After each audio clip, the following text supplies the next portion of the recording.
자, 뭐 이제 거의 끝나갑니다. 자, 어떻게 탁월해질 수 있을까? 누군가 이거 질문해서 제가 적어놓은 건데, 누군가 질문을 해가지고 제가 또 묵상을 엄청 했죠. 묵상을 엄청 했습니다. 자, 이런 말을 하나 드리죠. responsibility. 이게 두 단어의 조합이죠. response, 응답하다. ability. 두 단어의 조합이에요. 응답할 수 있는 능력이 책임감이라는 단어. 그 우리나라 말로 책임감이라고 번역을 했죠. 응답할 수 있는 능력이 책임감인 거예요. 야, 그러니까 이게 responsibility라는 말 자체가 되게 의미 있는 얘기예요. 저도 이제 우리나라는 이게 한글하고 이게 한문이죠. 엄밀하게 따지면 한문하고 영어랑 이게 혼용돼 있어가지고 영어로 의미를 전달할 때 제대로 우리가 잘 모르잖아요. 제가 이걸 이렇게 들어보면서 responsibility라는 말을 제가 묵상하면서 어떤 생각을 했냐면 이런 다른 생각을 하게 돼요. 자, 엄마가 그러니까 결혼을 해서 아이를 낳았습니다. 엄마가 됐습니다. 내 아이 이유식을 먹이려면 요리하지 않은 엄마도요. 그 요리를 해서 먹이려고 그래요. 아이를요. 기본이죠. 내가 요리 못했어요. 네, 시집 오기 전까지, 결혼하기 전까지. 근데 내 남편, 내 아이 먹이려고 요리를 배웁니다. 그렇죠? 그래서 어느 날 갑자기 요리사가 돼 있는 거예요. 네, 그렇죠? 우리 남편, 우리 아이들을 위한 엄마가 되어 있는 거죠. 자, 제가 무슨 얘기를 드리냐면 그러니까 응답하려고 하면 능력이 생겨요. 응답하려고 하면 능력이 생깁니다. 이렇게 한번 생각을 한번 해보세요. 응답하려고 하면 능력이 생긴다라는 거죠. 제가 대학교 3학년 때 아까 그런 얘기 했잖아요. 통일이 되면 내가 기업을 만들겠다. 그렇죠? 뭐에 응답한 거죠? 우리나라의 통일이라는 어떤 바뀌는 시대의 요구에 응답하려고 했어요. 그래서 IT도 배우고 공부도 하고 일도 그렇게 배우고 해왔어요. 지금까지. 그래서 저도 가끔씩 깜짝 놀래요. 야, 내가 어쩌다가 여기까지 왔나 이런 고민을 합니다. 근데 답은 여기에 있어요. 응답하려고 했던 거예요. 지속적으로. 그죠? 지속적으로 응답하려고 했습니다. 혹시 어제 이주열 대표가 강연했나요? 했죠. 이주열 대표랑 저랑 대학교 친구예요, 사실은. 그 MCA 얘기했었죠. 그거 만든 파운더 중에 한 명이에요. 네, MCA 스쿨. 그거 하느라고 되게 힘들어요. 한 기수 하면 거의 뭐 한 300만 원씩 적자가 나기 때문에 엄청 힘든데. 하여튼 그거 왜 했을까요? 아마 얘기했을 텐데 우리 착하기만 한 크리스찬 청년들을 어떻게 도와주려고 저희는 IMF를 겪었지만 그렇기 때문에 한 거예요. 응답하려고 했던 겁니다. 처음엔 되게 웃기기 시작했어요. 근데 이렇게 많이 올 줄 몰랐는데 매번 25명씩 와가지고 너무 힘들죠. 능력이 생기더라고요. 네, 사람들이 붙어요. 도와주는 사람들이 옵니다. 그래서 책임을 다 해요. 네, 그렇죠? 네, 응답하려고 하면 능력이 생긴다. 능력이 있어서 책임을 지는 게 아니라는 얘기예요. 제 얘기는. 제 해석이에요. 네, 제 해석입니다. 그러니까 여러분들은 어떻게 해석할지는 여러분들 자유예요. 네, 저는 그렇게 해석을 하겠습니다. 자, 너무 힘들 때 어떻게 해야 됩니까? 여러분들 어떻게 해요? 정답은 정해져 있어요, 사실은. 네, 정답은 정해져 있지. 기도해야지. 근데 기도해야 되죠. 근데 이런 생각을 한번 해보셨어요? 네, 언제 때까지 기도해야 될까요? 네, 기도해야죠. 기도해요. 힘들어. 힘들어서 죽을 것 같아요. 네, 저도 힘들어요. 맨날. 네, 잘릴지도 몰라요. 잘못하면. 그렇죠? 네, 실적 나쁘면 잘리잖아요. 그렇죠? 제가 우리 회사에서 책임지는 금액이 30억이에요. 제가 책임지는 금액이에요. 제 실적이에요. 제 30억 1년 동안 책임집니다. 적은 돈 아니에요. 사실은 컨설팅에 30억은 엄청 큰 돈이에요. 네, 실적도 안 좋은데 오늘 강의하러 왔단 말이에요. 월차 내가지고. 그렇죠? 잘릴지도 몰라요.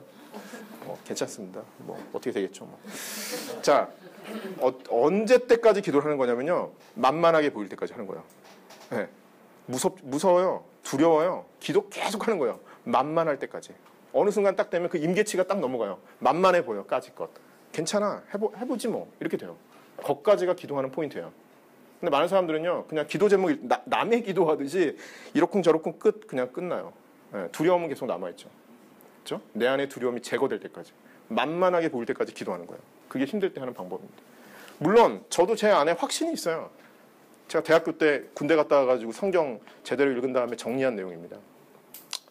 제 개인적인 확신입니다. 내 눈에 어떻게 보이든지 간에 모든 것은 하나님 주권 아래 있다. 그렇죠? 네. 뭐 내가 판단하는 거 중요한 게 아니더라고요. 정말 중요해요. 하나님 주권 아래 있어요. 모든 것. 그리고 하나님께서는 반드시 여러분들한테 응답해요. 네. 우주를 움직여서라도 응답합니다. 그렇죠? 네. 이런 사례는 성경에 너무 많이 나와 있어요. 너무 많이 나와 있습니다. 시간이 좀 있으니까 하나 설명을 드릴까요? 여러분들 그 오병이어 사건 기억나시죠? 성경에 뭐 다 아시는데 혹시 모를까봐 제가 조금 부가적인 설명을 하겠습니다. 오병이어 사건이 있어요. 오병이어 사건 전에 뭐가 일어나는 줄 아십니까? 네, 요한복음에 있는 내용인데 요즘에 눈도 나빠져가지고 이게 안 보여요. 네, 슬픕니다. 참 슬퍼요. 눈이 많이 나빠져가지고. 네, 베데스다 연못에서 그 사람을 고치죠. 안진뱅이를 일어 세워요. 자, 그게 이슈가 돼요. 그래가지고 그때 당시에 이제 율법주의자나 이런 사람들은 또 이게 안식일에 일했다고 예수님 보고 막 트집 잡고 막 이럴 때요. 예수님 열 받죠. 스트레스 받아요. 자, 그러다가 어느 날 갑자기 여기 보면 이제 그 요한복음 6장에 있는 내용이에요. 6장에 보면 그 후에 예수께서 디베라의 갈릴리 바다 건너편으로 가심에, 그래서 갔는데 사람들이 그 표적을 봤기 때문에, 그 안진뱅이가 일어나는 그 베데스다 연못의 표적을 봤기 때문에 사람들이 5천 명이 쫓아옵니다. 예수님 보려고. 힘들어 죽겠는데 쫓아와요. 자, 그러면서 쭉 가요. 자, 예수님께서 눈을 들어 큰 무리를 보셨다고 되어 있습니다. 그런 다음에 기가 막힌 장은 뭔지 아세요? 6절을 한번 보십시오. 5절부터 얘기를 해야겠구나. 예수께서 눈을 들어 큰 무리가 자기에게 오시는 것을 보시고 누구에게? 빌립에게 이르시되 우리가 어디서 먹을 것을 떡을 사서 이 사람들을 먹이겠느냐 하시니 라고 물어봐요. 그러면서 6장에 뭐라고 되어 있냐면 이렇게 말씀하신 이유는 친히 예수님이 빌립이 어떻게 하실지를 아시고 빌립을 시험코자 하심이라. 자, 그 다음에 뭐가 일어나요? 오병이어 사건이 일어나요. 놀라운 거는 오병이어 사건이 일어납니다. 근데 많은 사람들이 오병이어 사건 자체에 주목을 하죠. 근데 저는 빌립 같은 사람이라 전 빌립에 주목했습니다. 그럼 오병이어 사건은 누구 때문에 일어난 건가요? 빌립 때문에 일어난 거예요. 빌립은 세리입니다. 그래서 빌립이 답변하는 거 한번 봐보세요. 자, 빌립이 계산은 엄청 빠른 거예요. 되게 똑똑한 거예요. 자, 빌립이 대답하되 각 사람으로 조금씩 받게 할지라도 200데나리온의 떡이 부족하다라고 얘기합니다. 야, 머리 좋아요, 그죠? 이제 머리 좋습니다.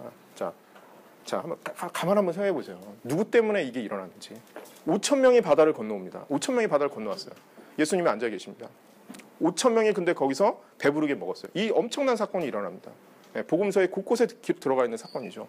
누구 때문에 그 사건이 일어났겠냐고요. 5천 명 때문에? 전 아닌 것 같아요. 전 빌립 때문에 일어난 사건이라고 저는 봅니다. 하나님께서 응답하시는 거죠. 빌립은 잊어먹지 않았을 겁니다. 이 사건을. 절대로 잊어먹지 않죠. 네? 그렇죠? 그런 사건들은 너무 많이 나와 있어요. 사도 바울에게도 나와 있고 구약에도 나와 있고 어마어마하게 나와 있습니다. 근데 중요한 건 나에게 진짜 응답을 하셔야 되잖아요. 그렇죠? 여러분이 응답을 받으셔야 되는 거죠. 자, 마지막은 저는 이런 겁니다. 하나님 선하십니다. 하나님 선하세요. 선하신 길로 저를 인도할 겁니다. 이게 제 확신이에요. 이 세 가지 확신을 가지고 만만할 때까지 기도하는 거죠. 만만할 때까지. 그렇죠? 네. 그 대상이 만만할 때까지. 그렇죠? 그리고 가는 거예요. 그냥. 네. 그랬더니 되더라고요. 네. 그랬더니 되더라고요. 자, 그런 게 필요합니다. 자, 거의 왔어요. 자, 여기 제가 그림 하나, 제가 그 컴퓨터에 맨날 바탕화면에 있는 그림이에요. 네. 그냥 뭐 일러스트 같아요. 제가 뭐 누가 그린 그림은 아니고 일러스트 같은데, 자, 그림 한번 봐보세요. 여기 보면 별들도 보이고 달들도 있고 저 멀리 잘 안 보이겠지만 마을도 이렇게 있습니다. 옆에 이제 아래는 이렇게 들판이 쫙 펼쳐져 있어요. 자, 이 그림이 다른 그림하고 정말 차이가 있는 건 뭐죠? 시각이 좀 달라요. 여기 사실은 그림을 그리는 사람이 여기 서 있지만 사실은 이 사람의 시각으로 이렇게 먼 곳에서 누군가가 다시 이렇게 보는 듯한 그림으로 되어 있잖아요. 이게 이제 다른 그림하고 좀 다른 그림입니다. 제가 여러분들한테 뭘 얘기를 드리고 싶냐면, 여러분들이 인생을 살면서 크고 작은 많은 업적을 쌓을 수 있어요. 이렇게 멋진 하늘도 그리고 마을도 그려내고 멋진 거를 만들어낼 수 있습니다. 그렇죠? 만들어낼 수 있어요. 근데 이 그림에서 한번 잘 보세요. 이 그림을 보는 순간 시선은 반드시 이 사람에게 꽂히게 돼 있어요. 꽂히게 돼 있습니다. 그렇죠? 제가 이 그림을 보면서 맨날 그러니까 위안을 받는 건 뭐냐면, 자, 하나님이 많은 이적을 행합니다. 많은 일들을 해요. 뭐 성경에 많은 인물들이 있죠. 근데 그 일 자체도 물론 중요했겠지만 그 일을 하는 그 사람을 너무너무 중요하게 생각합니다. 엑소더스라는 거대한 사건이 있지만 하나님께서 모세랑 동행하는 것들을 한번 봐보세요. 모세를 놓치지 않아요, 하나님이. 엑소더스 자체가 중요한 게 아니라니까요. 그러니까 여러분들 인생을 살지만 여러분들이 하는 일 자체보다는 하나님의 최고의 걸작품은요, 여러분 자신일 거예요. 제가 단언컨대 얘기하지만, 그렇죠? 여러분 자신이 최고의 걸작품이라는 걸 잊지 마십시오. 그렇죠? 그래서 성경에 이렇게 써 있어요. 예. 여러분 문신해 보신 분 있어요? 저는 안 해봤는데 손바닥에다 문신 한번 해보세요. 얼마나 할 수 있는지. 못해요. 성경에는 뭐라고 돼 있죠? 내가 너를 잊지 않겠다. 내가 너를 어디에? 손바닥에 새겼다라고 돼 있어요. 손바닥에. 아빠들은 다들 이제 아이들 사진을 가지고 다닙니다. 수첩에. 근데 이걸 새기진 않죠. 손바닥에. 그렇잖아요. 네? 사진은 가지고 다녀요. 페이스북에 올라가 있고요. 하나님 뭐라고 표현했습니까? 내가 너를 손바닥에 새겼다라고 써 있어요. 자, 다시 그림 한번 가보죠. 봐보세요. 많은 것들이 있습니다. 여러분들이 많은 것들을 할 수 있어요. 근데 하나님은 여러분들이 하시는 일보다 여러분 자체, 여러분들이 좋은 사람이 되는 것에 집중하실 거예요. 네. 제가 이제 뭐 오늘 많은 사람들이 선택 특강을 할 겁니다. 다양한 직업이 있어요. 저는 컨설턴트가 최고의 직업이라고 생각하는 사람은 아니에요. 저는 그 일을 할 뿐이에요. 할 뿐이고 여러분들 다양한 직업에서 일을 할 겁니다. 그렇죠? 근데 중요한 거는 중요한 건 하나님께서 여러분 직업 속에서 만나시고 하나님을 경외하는 법을 알게 할 거고 그 다음에 여러분들이 좋은 사람이 되게끔 하는 것들을 할 겁니다. 전 직업을 통해서 배우는 거죠. 하나님을 그렇게 만나는 거죠. 하나님을 경외한다라는 걸 제가 묵상하고 있는데 그 위원회 가서 내가 그런 상황에 처할 줄은 몰랐던 거죠. 근데 저도 경험한 거예요. 하나님을 내가 경외하는 것이 어떤 건지 일상 속에서. 근데 그게 또 나에게 그 다음에 다른 사람에게 어떤 성과를 만들어낼 수 있는 건지를 봤던 거죠. 자, 그렇습니다. 그리고 우리 또 형제들이 많이 있잖아요. 제가 부탁 좀 합시다. 보면 뭐 교회 물론 이 교회 특성이 그런 건지 모르겠는데 남자들이 없어요. 남자들이 형제들이 없습니다. 자, 성경에 써 있어요. 성경에 제가 하나를 좀 더 붙이면 하나님을 경외하고, 그죠? 일상 속에서 깨어서 믿음에 굳게 서서 남자답게 강건하십시오. 그렇죠? 그리고 성경에 이렇게 써 있습니다. 모든 일을 사랑으로 행하라. 되게 어려운 이야기예요. 모든 순간 속에서 깨어있고 굳게 서서 남자답게 강건하다. 그렇죠? 모든 일을 사랑으로 행하라. 이게 쉬운 일이 아닙니다. 자매들 중에 이런 사람을 남편으로 고르면 행복할 겁니다. 평생이. 그렇죠? 이런 사람이 어떤 사람이죠? 온유한 사람이에요. 많은 사람들이 온유하다라는 표현을 들으면 이게 되게 막 착하게 생겼고 막 이런 거라고 생각하시죠. 온유함이라는 걸 보려면 뭘 보면 되냐면 워홀스라는 영화 있어요. 그 막 마리 주인공이 거기 마리 주인공인데 얘가 이제 뭐 1차 대전인가 전쟁 나갔죠. 네. 쉽게 얘기하면 이래요. 온유하다라는 표현은 뭐냐면 야생마예요. 야생마예요. 에너지가 넘쳐요. 넘치는데 통제되는 에너지를 가지고 있어요. 그렇죠? 네. 통제되는 거예요. 그 영화에도 보면 밭을 갈 때도 있고요. 아이를 태우고 놀기도 합니다. 전쟁에 나가기도 해요. 그렇죠?